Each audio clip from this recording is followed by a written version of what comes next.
future progress of the share claim is dealt with in my consolidated skeleton argument, page 10. I'll just shuffle that away.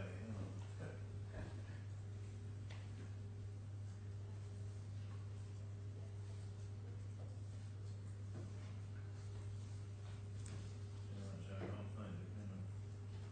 I don't know. Pass up another copy to you. There they are. Oh, here we are. Which page are you on? So page 10. Thank you. Under the heading Future Progress of the Share Claim. Yes. And Mr. Chamber Secretary has confirmed that it is Mr. Haig's intention to apply to stay this claim indefinitely. Now, the history of it is included in the chronology, which I prepared for you on, hopefully helpfully, in the introductory section of my skeleton argument. I mean, is there a difficulty in dealing with that without giving some notice to Mr. Haigh? I mean, in a sense, of course, he's had notice of the hearing, but Mr. Stevenson and Harwood are now no longer acting for him, yes. so he's not represented here. Yes. He's assuming he's been afforded no invitation, let alone chance to be here. I'm obviously troubled that we don't want to throw money away, but strictly speaking, he should be entitled to be heard, shouldn't he? Well, Your Honour is aware, of course, the court has the power to strike out a claim of its own motion. Yeah. What he would say, over and above what has been said by Mr. Chamber Secretary, it's perhaps unclear, because his position appears to be that having issued the claim, having particularised it, and having received a defence, he's unable to make any further progress with it until such time as he's released from custody. And I can take Your Honour through the claim, but Your Honour has seen, as I set out in my skeleton argument, there are a number of problems with the claim itself. Right, well, let's just take the chronology first. So, You've got 9th of October. 9th of October was when the claim form was issued. And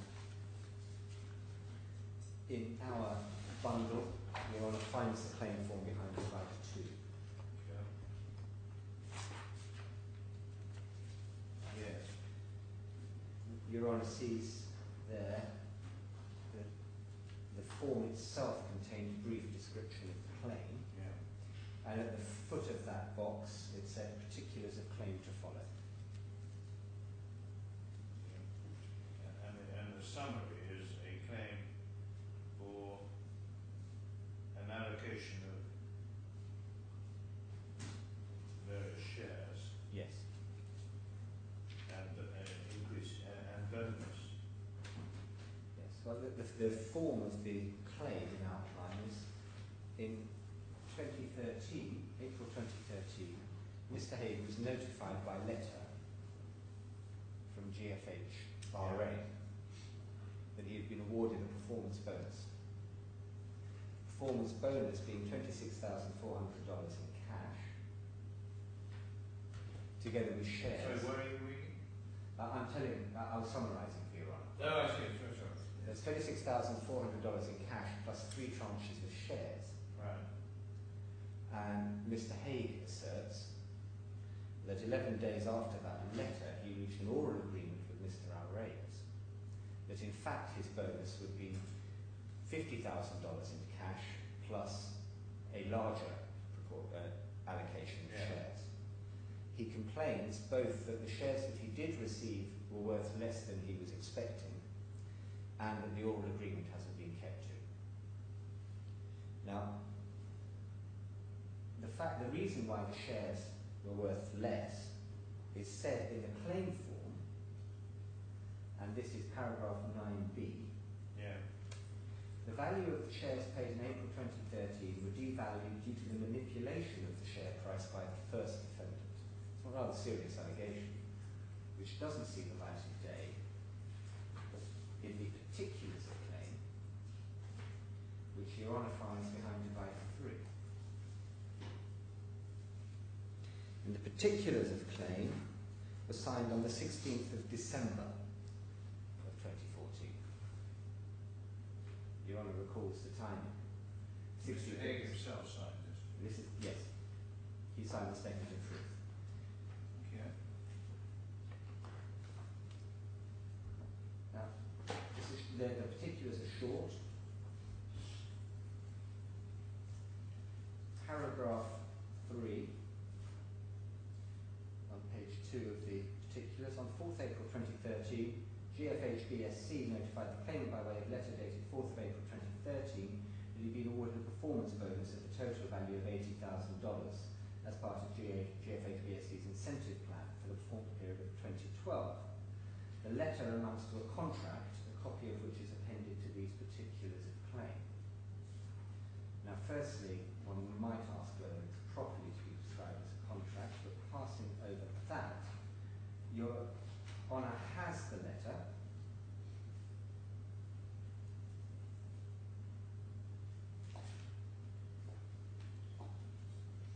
Well, no, I think, Yes, it's behind the.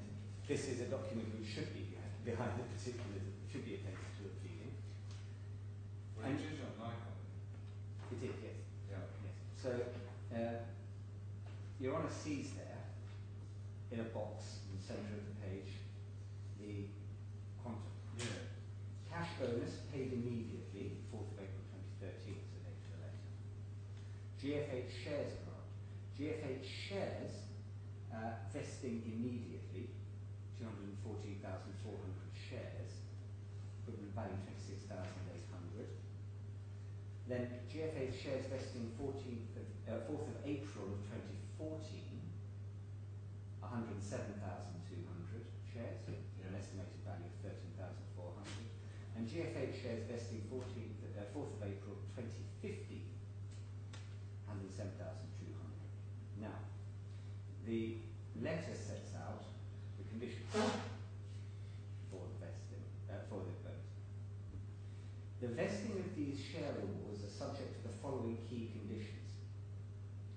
Firstly, your employment will need to be deemed as current as at the vesting date. No shares will vest with you if you are serving your notice period. Then 3 bullet points down. Should you decide to leave the bank during the vesting period or your employment is terminated during the vesting period, you will lose all claims on the unvested share awards. So, paragraph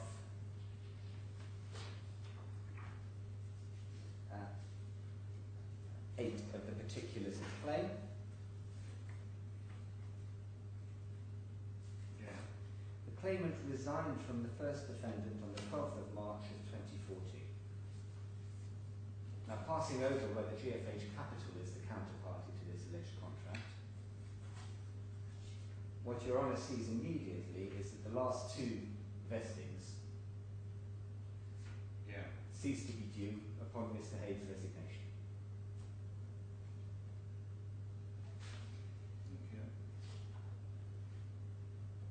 And over the page on the letter,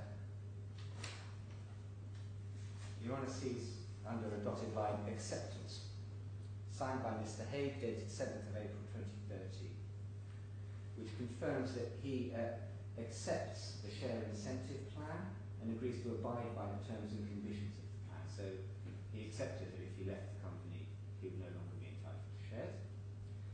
And then I further acknowledge and agree that during the vesting period, the value of any shares allocated to me can increase or decrease, and that in no event shall I have, make, or assert any claim against Gulf Finance House, BSc, or any of its officers for any change in the value thereof at any time. So, returning to the particulars of claim, paragraph 11 sets out particulars of breach.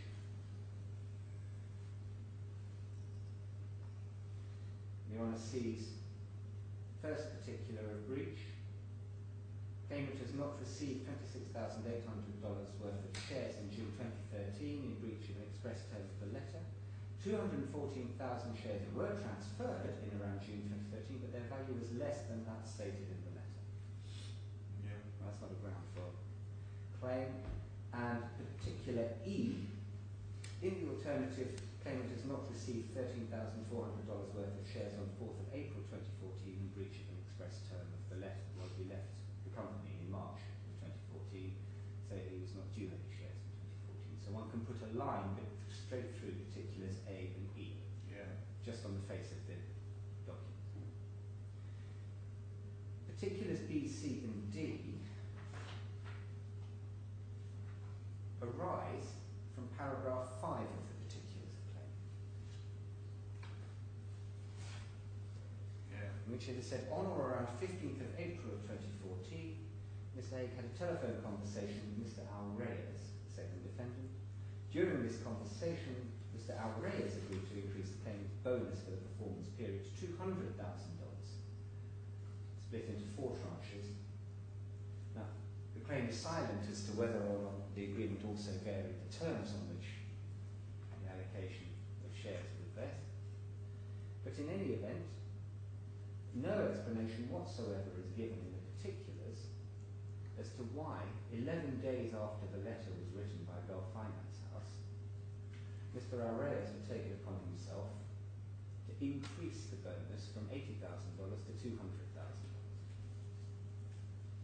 Nor is there any indication in the particulars of the claim as to what basis it is said that Mr. Arrayas bears any personal liability to Mr. Haigh at all under this letter.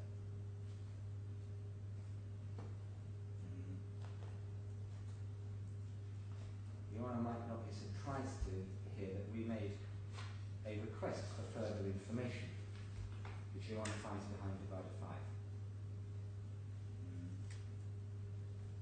Sorry, before that, so the claim in paragraph B, C and D Yes.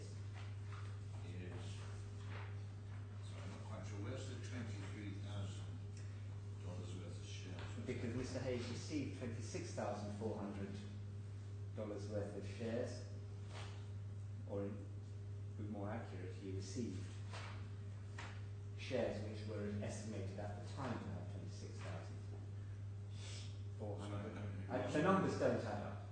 Yeah, all right. That's another matter. The numbers simply don't. Anyway, And looking at B, C and D, that's the equivalent, you say, of B, C and D in paragraph 5.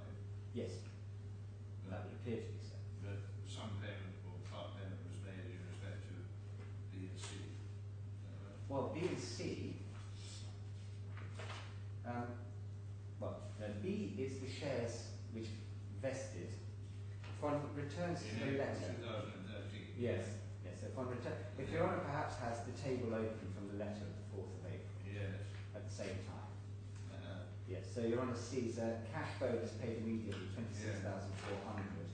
It was alleged in paragraph 5 that Mr. Arrayas agreed that that cash sum would be $50,000. Yeah. And then the share vesting, it is said it would be $50,000 rather than a set number of shares. No, But it is share allocations. Anyway, so the only point, as I understand that you're making, is that this agreement is surprising, pointed out higher, to be reached Yes. only 10 days after the letter. Yes. Are there any other points about it? Well, Your Honour sees that the claim is against 2 parties. And you say that the second party can't be Personally liable. So, Yes. but what's the point about the claim, the liability of GFH in relation to B, C and D? Well, we say that it's highly unlikely that any such agreement could have been reached. It's denied in the defence, I can tell you if I need to. That's the point. Yes, it's denied in the defence that any such agreement was reached. And behind paragraph 5, behind divider 5, for the sake of completeness, Your Honour has a request from us for further and better particulars, in which of that paragraph of the alleged conversation and oral agreement. Yeah. And the response to that is behind divider 6. Yeah. And the actual answers begin on the second page under the heading reply. Yeah. In answer to the first question, which was the context, a long explanation is given as to why the claimant and the second defendant may have had a discussion, but nothing is said about the about why there is no written agreement or anything else, and how Mr. Arrayas could have simply rewritten a letter. Paragraph at the foot of the following page, paragraph 3.5, in response to the query raised in paragraph 3.2, that is the capacity which it is said Mr. Arrayas was acting.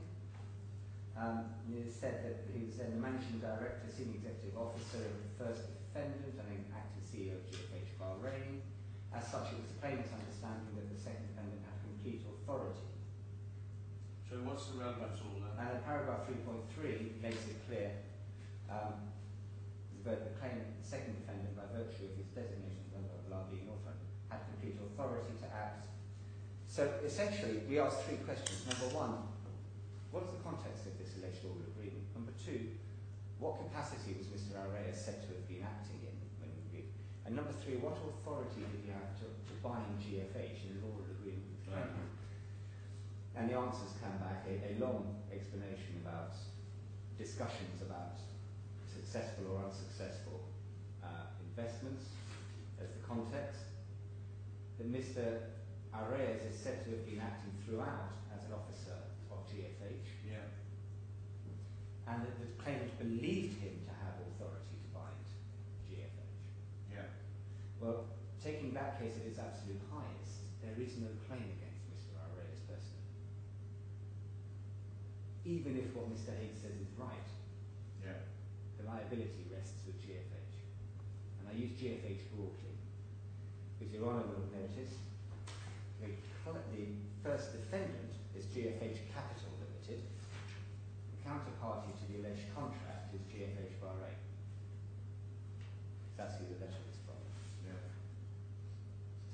So there is really no purpose to giving Mr. Haigh the opportunity to explain why the claim against Mr. Arrayas shouldn't be struck out. Even if it's absolutely correct, it's not a claim against Mr. Arrayas.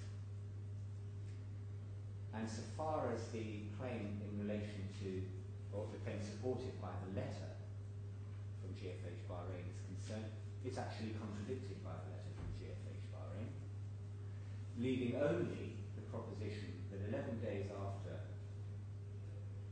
GFH itself wrote to Mr. Haigh to say these are the terms of your bonus, Mr. Haigh and Mr. Arrayas reached an agreement between themselves that in fact the bonus would be considerably more, indeed 150% more.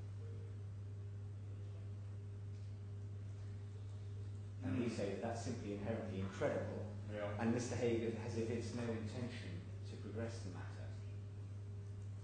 And indeed he's point blank refused to progress the matter since we filed our defence. He applied for an extension, I can go through it if necessary, he applied for an extension of time to file a reply and was told that a reply is necessary. He successfully avoided the listing of a case management conference in March. Sorry, hang on.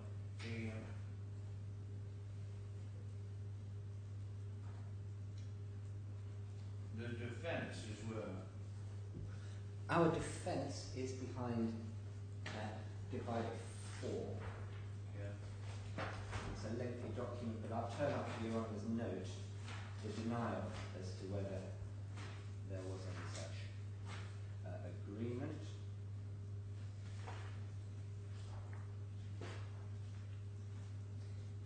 Page 5 of the defence, paragraph 19. Yeah. I don't say this by way of trying to escape responsibility, but I didn't have a hand in drafting this document. Paragraph 19 contains the clear averment. As to paragraph 5, the particulars of claim, it is denied. Yeah. The paragraph 20, the second defendant denies that an oral agreement was entered into with the claimant. The second defendant has no recollection of the telephone conversation took place with respect to increasing the bonus as described. The claimant is put to strict proof of his allegations in this regard.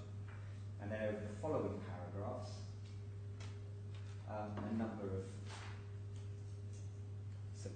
number of averments made as to the process for agreeing bonuses, which would make it inherently unlikely that even if Mr. Arias was inclined to, he could effectively increase somebody's bonus by 150% in the course of a telephone call.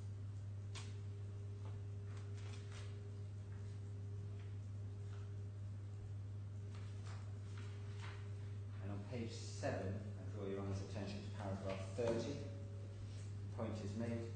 We noted the letter of 4th of April was agreed to in writing without reservation by the claimant and was implemented on the 10th of April when a cash amount of $26,400 was transferred to the claimant's account.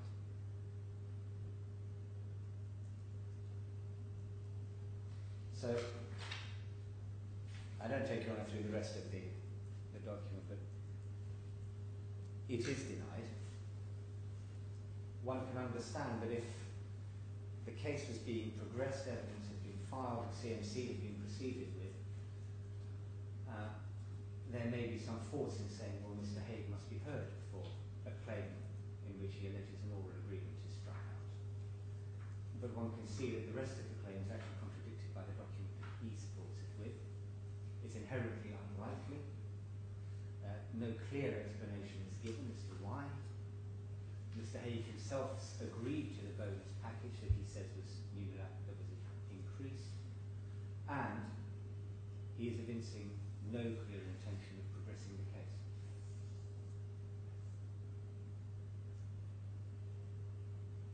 I can take your honour through the chronology of a very brief that's thing. right.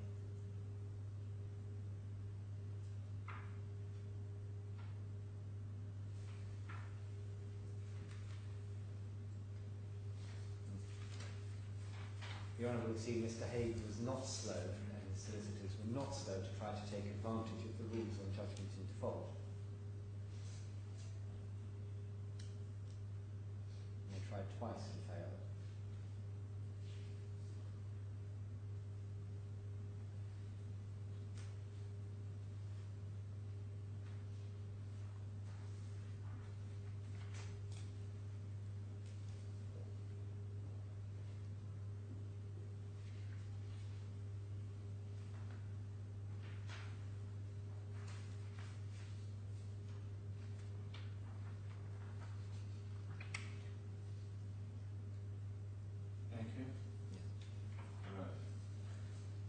In those circumstances, the most officially appropriate direction in this case is that it can be struck out. Maybe we would have submissions to make if Mr. Haigh were to issue a fresh claim in due course, following his release from custody, but as I said earlier, we can't stop him. Well, I suppose another possibility is what I would call maybe an order nicer, that unless he makes an application to effectively resurrect it. Yeah. Mr. Sandrusik, I'm assuming you don't want to say anything, that you do. This is your method. Well, other than the instructions I was given sort of last Wednesday, my client wanted to proceed with the claim, given his circumstances. Thank you very much. Let me try and deal with this. The court is now concerned with another set of proceedings in which Mr. Haigh is the claimant, and there are two defendants, GFH Capital Limited, who are claimants in the fraud action, and Mr. Hisham Abdul Qadir Rays, who is an officer of that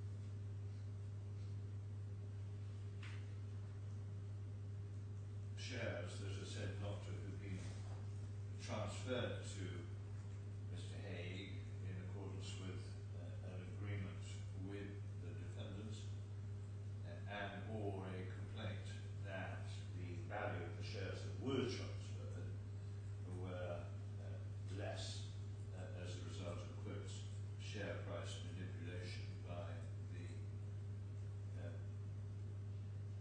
GFH capital. That last allegation does not, in fact, find its way into the particulars of the claim. What is said there is that the claimant had been awarded a bonus which was recorded in a letter from Mr. Alrays dated the 4th of April 2013, and that made provision for a cash bonus together with the transfer of some GFH shares on various dates. The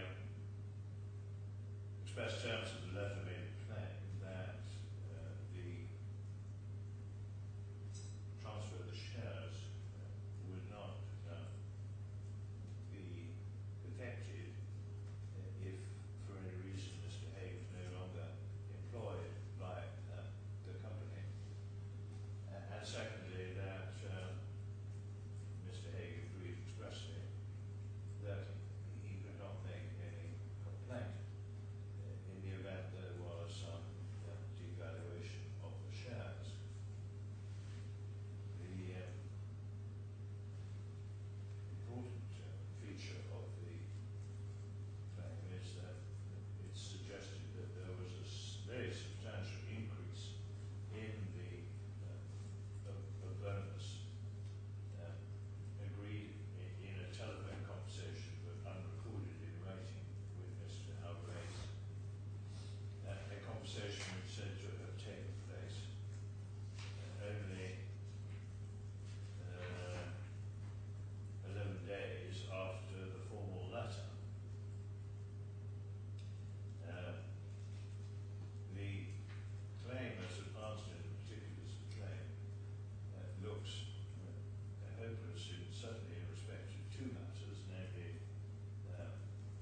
the complaint of a devaluation of the shares, which Mr. Haigh expressly disclaimed in his counter-signature to the letter, and a complaint that he hadn't received the April 2014 allocation of shares because that's a date by which he was no longer employed. What is advanced is that he has not received the incremental bonus allegedly agreed in the telephone conversation on 15th of April, over and above the cash bonuses that had been accorded to him in the letter of the 4th of April. It has to be said that it is improbable, absent something more, absent more convincing material, that Mr. Alrays would agree to a substantial increase in the bonus only a very short time after he had made a formal agreement with Mr. Haigh, let alone failed to record that substantial agreement in writing. On the face of it, the claim looks very shaky. It certainly looks hopeless in part, and it looks thin so far as the balance is concerned. It may be because of that Mr. Haigh has taken little steps to advance it. The particulars of claim were served in December 2014. The defence was filed in mid-January. There was then an application to extend time for a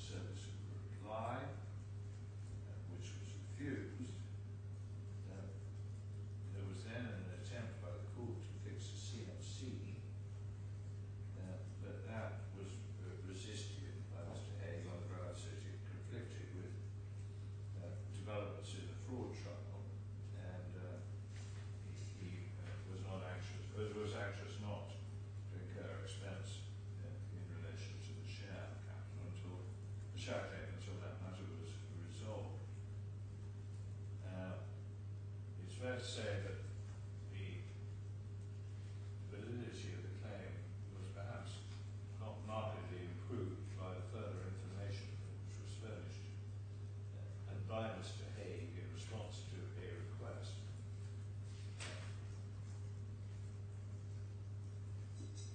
But I won't lengthen this judgment by reciting that material.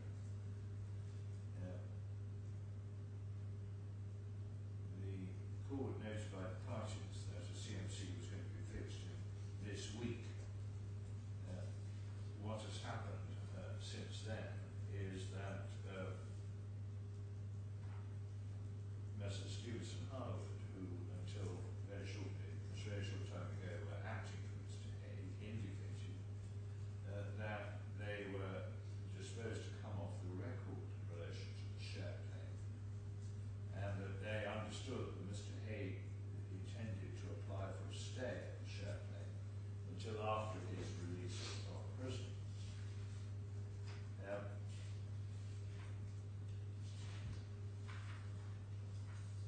Mr.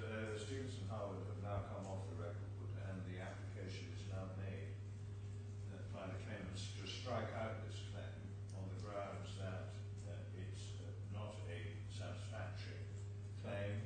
It looks extremely weak. It should not be allowed to simply fester in the court file for a prolonged period of time.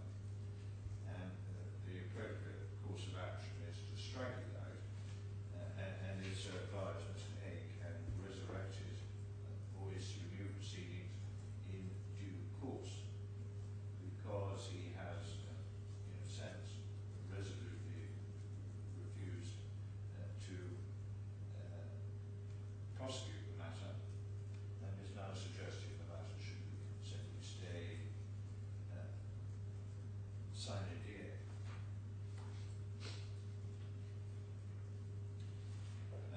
Because Messrs. Stevens and Harwood have now come off the record, the court is in a slightly difficult position. That Mr. Haigh is not here, and therefore not able to pick up the task of defending it, of prosecuting the claim, and or to make any submissions in response to the defendant's assertion that the claim is a bad one. I should have added that another reason why at least in part the claim is bad is that it will see on what conceivable basis is he said that Mr. Alvarez has personal liability for the bonuses. And it's also of some note as to whether the agreement was entered into with GFH Capital Limited rather than GFH Capital Rockland. I think it is unsatisfactory that this claim sits idle in the file for a very prolonged period of time, given its fact that it seems to be lacking in merit, and is a claim which is not validly prosecuted by the claimant, and which is on the face of it bad in part so far as GFH Capital Limited is concerned.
version of my judgment, but I've just given out the judgment I gave earlier.